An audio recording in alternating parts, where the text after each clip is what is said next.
지난 2014년 평신도 이단 대책협의회 발표하면 현재 한국교회에서 활동 중인 이단교회가 약 3,000교회가 넘습니다. 이는 한국 전체 교회의 약 6%에 해당하는 수치입니다. 결코 적은 숫자가 아니지요. 또한 자칭 그리스도라 칭하는 자들이 대한민국 전국에만 약 500여 명이 활동하고 있습니다. 그리고 경기도 이쪽 지역에는 약 39명의 그리스도가 계십니다. 네, 그리스도가 있습니다. 대표적 인물이 이만희와 정명석, 또한 장길자, 또한 이미 죽었다 하지만 그 영향을 끼치는 안산호, 문선명, 박태선 등이 있습니다. 최근에는 중국의 양현빈이라는 여자를 그리스도로 모시는 전능 신교가 한국 농어촌을 중심으로 크게 확장 중에 있습니다. 2010년 사역하던 교회 앞에 스포츠센터 자리에 신천지 구로지부가 생겨났습니다. 너무 궁금했습니다. 그래서 목숨을 걸고 한번 갔지요. 수영 강좌를 신청을 했다는 핑계로 안으로 들어갔다가 그것이 계기가 돼서 한 6주 정도 그곳에서 매주 한 번씩 성경을 한번 같이 들어봤습니다. 그런데 대낮이고 학기 중임에도 불구하고 교복을 입은 수십 명의 아이들이 12시만 되면 그 자리에 모였습니다. 그리고 2시, 3시 학교가 이미 점심시간이 끝난 시간임에도 불구하고 교복을 입고 여전히 그 자리에 앉아서 강의를 듣고 있었습니다. 그 시간에 온다는 건 부모님이 허락했음을 의미하는 것이겠죠. 그 모습을 보며 교회에서 그렇게 성경 공부하자고, 교회에서 교리 공부하자고, 평일도 아니고 주말 1시간만 내달라고 그렇게 안전부절해도 싫다던 우리 아이들은 어떻게 된 것인지 참 궁금했습니다. 그 알 수 없는 10대들에 대한 그 배신감을 느꼈던 것이지요. 그리고 아마 그 시간에 그 자리에 앉아 있다는 것, 그거는 분명히 부모님이 허락하에 이루어진 것이겠지요. 그것을 보고 저는 참 대학교에 목숨을 거는 이 세상의 가치관과 당당히 싸워나가는 그들의 부모님의 신앙과 또한 그 부모의 신앙을 그대로 전수받은 그 아이들의 신앙이 참 대단해 보였습니다. 교회에서도 흔히 찾아볼 수 없는 그 대단한 신앙을 신천지 그 현장에서 전 보았습니다. 여러분 어떻습니까? 마음이 좀 찝찝하시죠? 부러웠습니다. 그 믿음이 너무나 부러웠습니다. 대를 이어서 함께 대학 있고도 뭐고 필요 없고 그 자리에서 하나님의 말씀을 어쨌든 듣고 있다는 그 사실이 참 부러웠습니다. 2006년 신학대학원 진학을 앞두고 열심히 성경을 공부하러 강나루에 있는 총합 측 장로회 신학대학교에서 공부를 했습니다. 성경 공부를 했지요. 그 중에서 공부하다가 같이 자주 뵈던 3명의 앞서 먼저 성경 공부하는 분들을 만나게 되었습니다. 당연히 그분들도 신학대학원 진학을 위해 저와 같이 성경을 공부하시는 분들인 줄만 생각했고 친교를 가졌지요.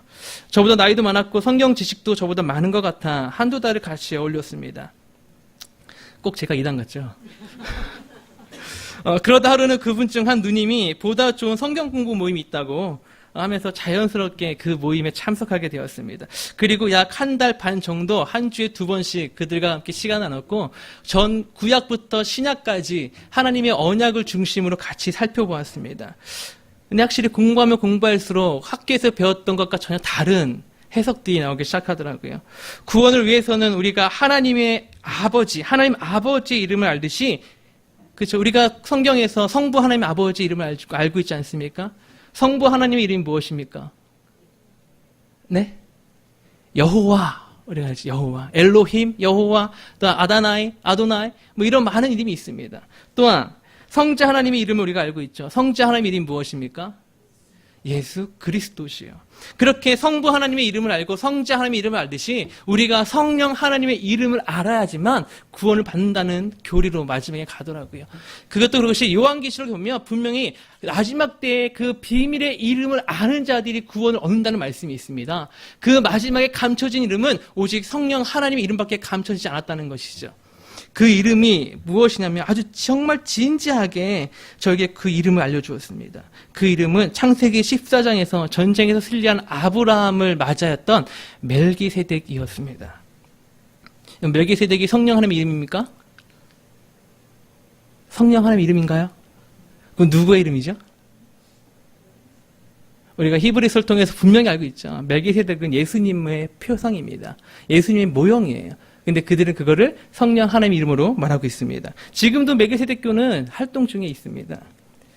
근데 그 멜기세덱이라는 이름을 말하면서 그분이 그 이름은요, 멜기세덱이에요. 이러면서 그 감동의 찬이 있잖아요. 그 이름을 알고 있다는 그 사실에 그 신앙이 참 부러웠습니다. 우리가 여러분 누구에게 제가 알고 있는 귀한 이름이 있습니다. 그 이름 바로 그 그리스도예요. 이러신 적 있으십니까? 물론 있겠지요. 한 번쯤 있겠지요. 그런 감동이 우리에게 영원히 끊이지 않기를 소망합니다. 그런데 더욱 진지하게 그 멜기세덱님께서 지금 대한민국에 있다는 것이에요. 깜짝 놀라 물었습니다. 어디 계시나요? 그랬더니만 한 분이 그 남자님이 저에게 조용히 오더니만 귀에다 대고 이렇게 말해줬습니다. 아차산. 네, 5호선 강나루 옆에 있는 아차산에 계시다는 거예요. 너무 놀라서 아니 제가 왜 하고만의 산 중에서 그 아차산에 계시냐고 물었더니만 그 아차산이 우리나라의 한강의 그 중요한 맥이라고 하더라고요. 그래서 그게 꼭대기에 계시다는 거예요. 그리고 예수님처럼 육으로 오셨기 때문에 하늘에 있는 자신의 힘을 얻어내기 위해서, 힘을 받기 위해서 무려 2년 10개월간 금식 중에 있다고 했습니다. 그래서 내가 나도 모르게 엄청 마르셨겠네요. 라고 말했는데 전혀 마르지 않았다고 하더라고요. 그분은 하나님이시기 때문에 안 먹어도 사신다고. 근데 왜 금식하냐고 했더니만 우리 예수님께서 몇 년을 공생애 하셨습니까?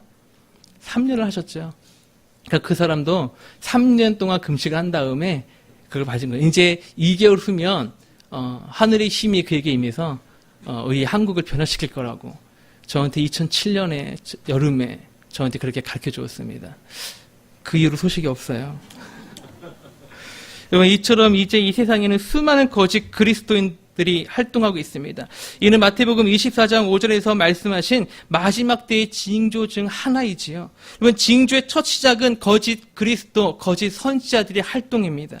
이러한 가운데 오늘 본문을 포함하고 있는 마태복음 25장은 21장의 성전 입성 후부터 하셨던 마지막 때에 대한 가르침의 일부분에 있습니다.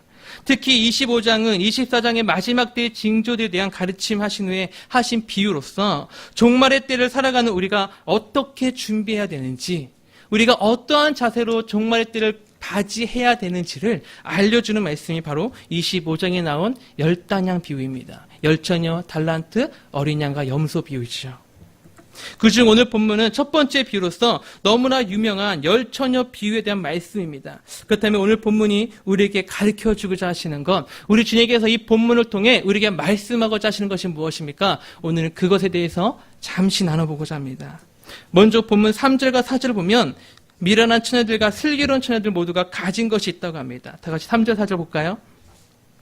미련한 자들은 등을 가지되 기름을 가지지 아니하였고 슬기 있는 자들은 그릇에 기름을 담아 등과 함께 가져갔더니 라고 합니다.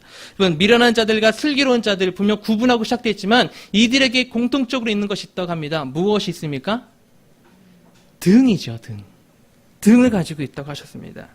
이 등에 대해서 청교도들은, 또한 제가 너무나도 존경하는 조나단 에드워즈나 칼빈은 신자의 신앙 고백이라 해석하였습니다.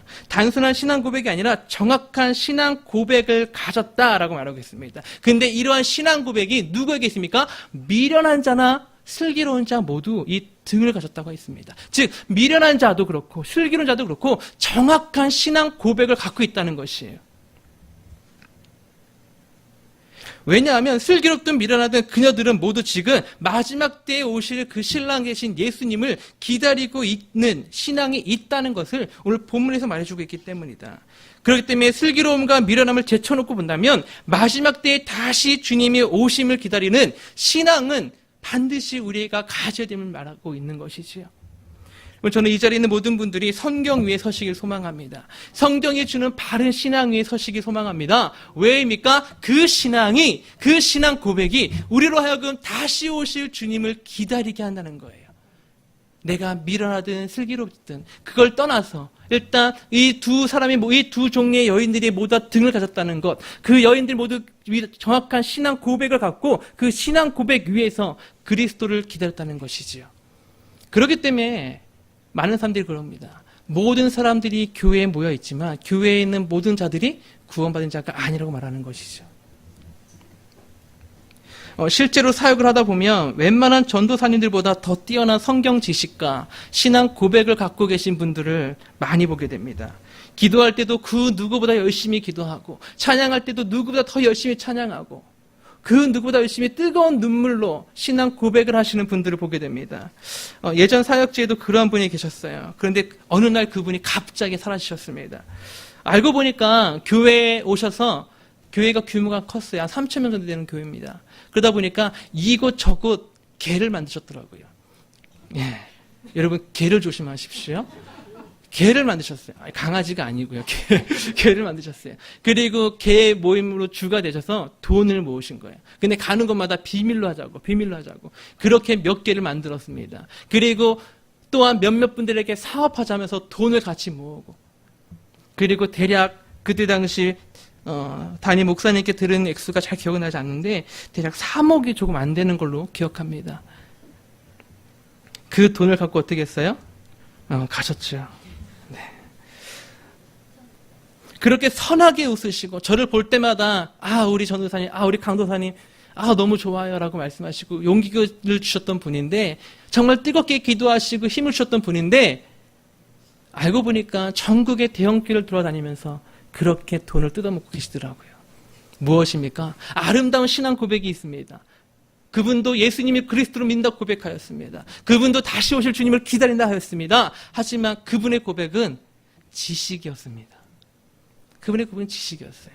때때로는 그 지식이 그분의 감정을 흔들어서 눈물도 나게 하였습니다. 하지만 그것이 그분의 온전한 마음의 믿음으로 자리 잡지 않았다는 것이지요. 여러분의 신앙 고백은 어떠하십니까?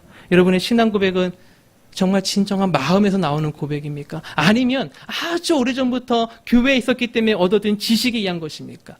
여러분 잘 구분하십시오. 나의 신앙 고백이 과연 무엇에 의한 것인가? 여러분 그 신앙 고백이 여러분 마음속 깊은 곳에 있길 소망합니다. 아멘. 이렇게 미련한 처녀와 슬기로운 처녀 둘 다 아름다운 신앙 고백을 갖고 있었습니다. 그런데 이 두 처녀들에게 서로 정말 구분되는 특징이 있다고 합니다. 그 첫 번째 특징이 무엇입니까? 그릇입니다. 본문 3절과 4절을 보면 미련한 처녀들은 단순히 등, 즉 신앙 고백만을 가졌다고 합니다. 그런데 슬기로운 처녀들은 그 등과 함께 무엇을 갖고 있다고요? 그릇, 그 그릇에 기름을 담아 함께 가지고 있다고 합니다. 여기서 그릇이 무엇을 뜻할까요? 여러분 그릇이 무엇일까요? 이에 대해서 우리의 믿음의 선배들은 신자의 몸이라 해석하였습니다. 더욱 적극적으로 우리의 마음이라 해석했어요. 이 그릇은 우리의 마음이다. 단순한 마음이 아니라 예수님께서 마태복음 5장 3절에서 말한 팔복의 첫 번째 주제 무엇입니까? 팔복의 첫 번째 내용 무엇이죠? 그렇죠. 심령이 가난한 자. 그 심령을 뜻한다는 거예요. 이스라엘 사람들은 사람의 가장 깊숙한 곳, 사람의 가장 깊숙한 곳에 그 사람의 행동과 그 사람의 언행, 즉 그 사람의 말과 행동과 가치관과 그 사람의 시야와 삶의 태도와 그 사람의 성격을 구분하는 그 공간이 있다고 합니다. 즉 그 공간에 그 심령에 무엇을 채우느냐에 따라서 그 사람의 모든 삶의 모양과 태도가 나온다는 것이지요. 그 공간에 돈을 채우면 돈을 추구하게 되어 있습니다. 그분처럼.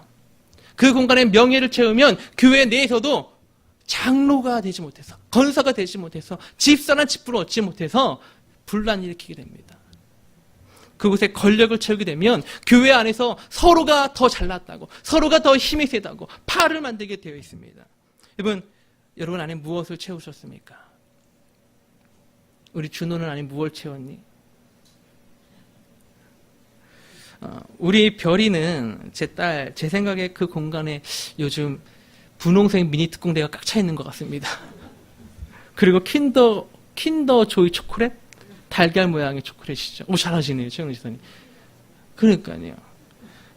무슨 말만 하면 아침에 일어나서 그 점심을 먹으러 가면 딱 가자마자 아빠 왔네? 그러면서 저한테 놀자고 합니다. 그리고 놀자면서 딱 액션을 취해요.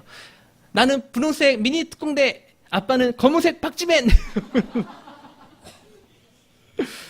이럽니다.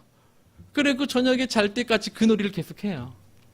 그리고 마트만 가면은 두 손에 어느 순간에 킨더조이 초콜릿이 새겨져 있습니다. 이렇게 들려 있어요. 그리고 해맑게 웃어요. 그리고 와서 아빠 잠깐 앉아보래요. 앉으면 뽀뽀를 합니다.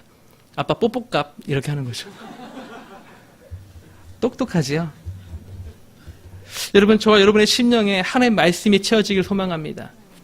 우리 안에 무엇이 있느냐, 우리 안에 무엇을 갖고 있느냐, 내 심령, 그 마음 공간에 그 그릇에 무엇을 담고 있느냐가 우리의 입술을 주장합니다. 우리의 눈을 주장합니다. 우리의 마음의 고백들이 그 안에 있어야 한다는 것이죠. 그 그릇에 무엇을 채우고 계십니까? 여러분, 말씀을 채우는 자가 되길 소망합니다. 아멘? 여러분, 왜 말씀을 채워야 됩니까? 그 말씀이 우리를 지켜주기 때문이에요. 다윗이 아침에 일어나서 하늘을 보고 말씀을 읊조렸다 가는데 그 읊조림은 말씀을 암송했다는 거예요. 그 당시 성경책은 두루마리예요. 어떻게 들고 다니겠습니까? 말씀을 암송해서 어느 때든지 그 어느 상황에서든지 그의 적합한 말씀을 꺼내어 다윗은 읊조린 것입니다. 여러분, 제 생각에 집사님이라면 적어도 109절 이상을 암송을 하셔야 되지 않을까 싶습니다. 그리고 권사님과 장로님이시라면 적어도 최하 159절 이상은 암송을 하고 있어야 이 땅에 살아가는 수많은 어려운 환경 속에서 그때마다 적절한 말씀이 튀어나오지 않을까요? 우리 전도 폭발분들이 이미 많이 암송을 하고 있죠. 우리 교회가 말씀을 가까이 하는 자가 되길 소망합니다. 말씀 암송을 즐겨하는 자가 되길 소망합니다. 여러분, 한 주에 한 말씀만 암송해도 1년이면 59절이죠. 59절도 엄청난 힘이 갖고 있습니다. 그리고 우리가 이미 교회 생활을 하면서 갖고 있는 많은 암송 구절들이 있죠. 그 외에 더 많은 암송으로 하나님께 나간 자들에게 소망합니다. 아멘. 그런데 슬기로운 처녀가 그 그릇에, 즉 자신들의 심령에 담고 있는 것이 있다고 합니다. 무엇이죠? 기름입니다. 이것이 바로 슬기로운 처녀와 미련한 처녀를 결정적으로 구분짓는 차이점입니다. 이 기름은 이사야 61장 1절에 의하면 주 여호와 영이 내게 내리셨으니 이는 여호와께서 내게 기름을 부으사라고 이런 말씀과 스가랴 4장 전체에서 나타나는 성령 하나님을 갈람유에 구분하고 있다는 것, 그리고 히브리서 1장 9절 등에 하면 분명히 성령 하나님을 뜻합니다. 다시 말하면 그는 그의 심령이 성령 하나님으로 꽉 차 있다는 것이지요. 그리고 그 심령에, 그 마음에 성령 하나님의 은혜가 있다는 것은 다른 것을 뜻하는 것이 아니에요. 그들에게 중생의 체험이 있다는 것입니다. 여러분, 중생이란 무엇입니까? 중생이란 십자가를 경험했음을 뜻하는 거예요. 철저하게 십자가 앞에서 자신의 죄인됨을 발견한 것을 뜻하고, 철저히 십자가 앞에서 하나님의 거룩하심을 경험한 자, 바로 그런 자들이 슬기로운 처녀라는 것입니다. 여러분, 십자가 앞에 서 계십니까? 여러분, 십자가를 체험하셨습니까? 여러분, 십자가 앞에서 그 뜨거운 눈물을 흘린 적이 있으십니까? 우리 기독교는 십자가를 중심으로 한 기독교입니다. 그 안에 우리의 생명이 있기 때문이지요. 여러분, 십자가 앞에 선 자 되기를 소망합니다. 우리가 십자가에서 죽으신 그 그리스도의 보혈을 바라볼 때 우리의 죄가 무너지기 때문입니다. 우리의 마음이 무너지기 때문입니다. 그런데 그 십자가 앞으로 인도하는 것을 좀 번역하는 천로 역정에서 성령 하나님의 고한 역사라고 말하고 있지요. 그렇기 때문에 슬기로운 다섯 처녀는 그 성령의 역사로 말미암아 그 마음에 십자가가 새겨진 자들을 뜻하는 것입니다.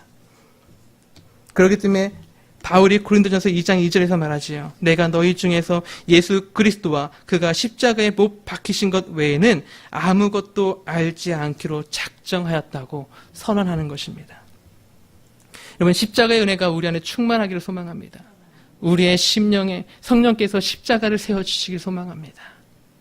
정말 그 이단들도 멜기세덱이라는 그 이름 앞에 그렇게 감동하는데, 우리도 매주 예배 드릴 때마다 그 십자가를 때문에, 그 십자가를 지심의 은혜 때문에 우리의 마음에 감복하여지고, 우리의 마음이 내가 주님을 예배하러 나왔다는 그 사실 하나 때문에 감동하여 눈물을 흘릴 수 있는 우리가 되길 소망합니다. 그런데 그것이 무엇으로 가능하다고요? 성령으로 가능하다는 것이지요. 또한 이 기름에 대해서 또 한 가지 해석을 하는 것은 바로 이 기름은 은혜의 수단들이다라는 해석이 있습니다.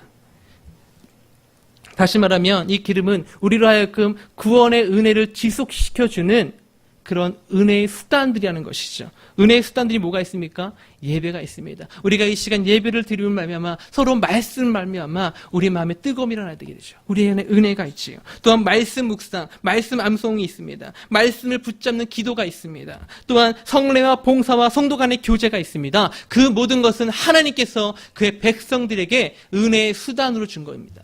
그렇기 때문에 우리가 그 은혜의 수단들을 적극적으로 활용하셔야 돼요. 아멘? 적극적으로 활용하는 우리에게 소망합니다. 여러분, 한 번 더 예배하는 우리가 되기를 소망합니다. 한 번 더 말씀을 보고, 한 번 더 기도하고, 한 번 더 교회에 모이고, 한 번 더 주의 교회에 나의 이름으로 섬길 수 있는 자리를 찾는 자들, 그러한 자들이 있는 곳에 하나님의 은혜가 풍요할 줄 믿습니다. 그러한 교회에 하나님의 역사가 끊이지 아니할 줄로 믿습니다. 그러한 교회가 바로 우리 교회가 되기를 소망합니다.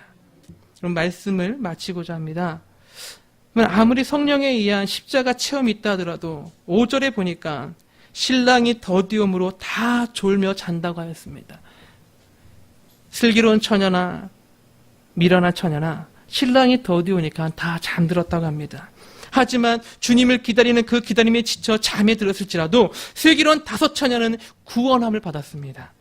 이것이 뜻하는 것은 그 심령에 십자가가 세워졌다면, 그 심령에 분명한 십자가의 은혜가 있다면 하나님께서 그 십자가의 보혈을 보시고 결단코 그들을 포기하지 아니하신다는 거예요. 하나님께서 한번 택감받은 자는 비록 그가 때때로 무너질지라도, 때때로 넘어질지라도, 그 인생길에서 잠시 눈을 다른 데 돌릴지라도 하나님께서 그를 결단코 잊지 않으신다는 것입니다. 이것이 우리를 향한 한 마음이에요. 내가 때때로 잠시 너의 인생길에서 잠시 눈을 돌릴지라도 나는 너를 지켜보겠다는 것이죠. 네가 잠시 다른 것을 붙잡을지라도 나는 너의 마음을 붙잡아 주겠다는 거예요. 그것이 오늘 본문에서 우리에게 주시는 또 다른 은혜입니다. 이 은혜 안에 제가 소망합니다. 이 은혜로 우리가 강구한자에게 소망합니다. 이번 이것들을 통해서 우리가 알 수 있는 것, 은혜를 강구하라는 것이죠. 이 은혜를 사모하라는 것입니다. 하나님 슬기로운 처녀가 되게 하여 주시옵소서. 성령 하나님의 역사가 있게 하여 주시옵소서. 내 마음에 그 심령에 다른 것이 세워져 있다면 그 그릇의 모든 것을 깨끗이 치워주시고 주의 말씀을, 주의 십자가를 세워주시옵소서. 그 고백이 오늘 우리가 같이 이 시간에 함께 고백한 자가 되길 소망합니다. 무엇보다 우리 주님께서 누가복음 11장 13절에서 친히 말씀하셨지요. 아버지께서 구하는 자에게 성령을 주시지 아니하게 계시느냐. 아버지께서 구하는 자에게 성령을 주신다 하셨습니다. 우리가 구할 때 주님께서 우리 가운데 놀라운 은혜를 세워주실 줄 믿습니다. 이 시간 다 같이 기도하기 원합니다. 이 시간 기도하실 때 오늘 본문의 말씀을 붙잡고 먼저 기도한 자가 되길 소망합니다. 하나님, 슬기로운 다섯 처녀에게 내리셨던 그 은혜를 나에게도 내려주시옵소서. 하나님, 나의 신앙 고백이 어떠한 고백입니까? 주의 성령 하나님으로 인한 아름다운 신앙 고백들 되게 하여 주시옵소서. 주님께서 받으시기에 합당한 나의 마음이 되게 하여 주시옵소서. 다 같이 우리 한번 주여 부르고 다 같이 기도하시겠습니다.